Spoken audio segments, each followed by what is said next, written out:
අද ලෝකයේ හැමතැනම තියෙන්නේ මේඩ් ඉන් චයිනා නිෂ්පාදන. ඇමරිකාවට පවා අභියෝග කරන ලෝකයේ දෙවන ලොකුම ආර්ථිකය තියෙන්නේ චීනෙට.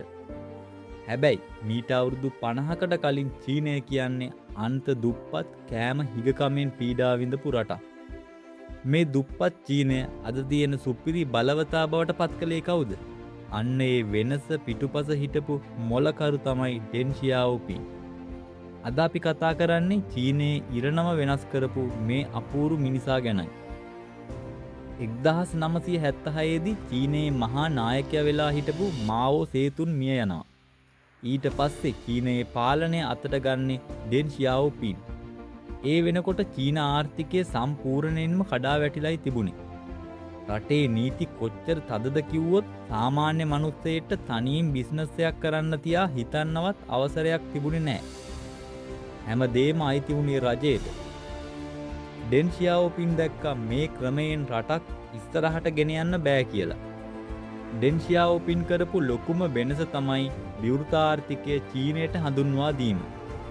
ඔහු චීනයේ දොරටු ලෝකයට විවෘත කළා. විදේශ සමාගම් වලට චීනයට ඇවිත් ආයෝජනය කරන්න ඉඩ දුන්නා. ෂෙන්සෙන් වගේ විශේෂ ආර්ථික කලාප ඇති කරලා චීන ජනතාවට තමන්ගේම ව්‍යාපාර කරන්න නිදහස දුන්නා. ඒ විතරක් නෙමෙයි. ඔහු අධ්‍යාපනය සහ තාක්ෂණය දියුණු කරන්න ලොකු වැඩපිළිවෙලක් හැදුවා. චීන ශිෂ්‍යයන්ව ඇමරිකාවට එංගලන්තය වගේ රටවලට යවලා නවීන තාක්ෂණය ඉගෙන ගන්න සැලැස්සුවා. ඩෙන් ෂියාओපින් කියන්නේ ඉතාමත් ප්‍රායෝගික නායකයෙක්. දේශපාලන දර්ශනවලට වඩා ඔහු බැලුවේ ජනතාවගේ බඩකින්න නිවන්නේ කොහොමද කියන එකයි.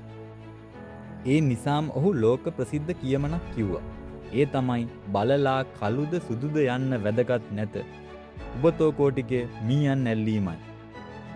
ඒ කියන්නේ ක්‍රමයක් කොමියුනිස්ට්ද කැපිටල්ද කියන එක නෙමෙයි වැඩක් තියෙන්නේ. රටේ මිනිස්සුන්ගේ දුප්පත්කම නැති වෙනවා නම් රට දියුණු වෙනවා නම් අන්න ඒ ක්‍රමය හොඳයි කියන එක. 1997 දී ඩෙන් ෂියාओපින් මෙලොවින් සමුගන්නා විට ඔහු චීනයේ ලෝක බලවතෙක් වීමේ අත්විවරම සම්පූර්ණයෙන්ම දමලා ඉවරයි. අද අපි දකින දියුණු චීනයේ සැබෑ නිර්මාතෘවරයා ඔහු කිව්වොත් වැරදි නෑ. ඉතින් ඩෙන් ෂියාओපින්ගේ මේ ආර්ථික පෙරලිය ගැන ඔයාලා මොකද හිතන්නේ? පල්ලෙහායින් කමෙන්ට් එකක් දාන්න. මේ වටිනා වීඩියෝ දිගටම බලන්න අපේ channel එක subscribe කරන්න. like එකක් දාලා යාළුවන්ට බලන්න share කරන්න. ඊළඟ වීඩියෝ එකෙන් හමු වෙමු. බොහොම ස්තුතියි.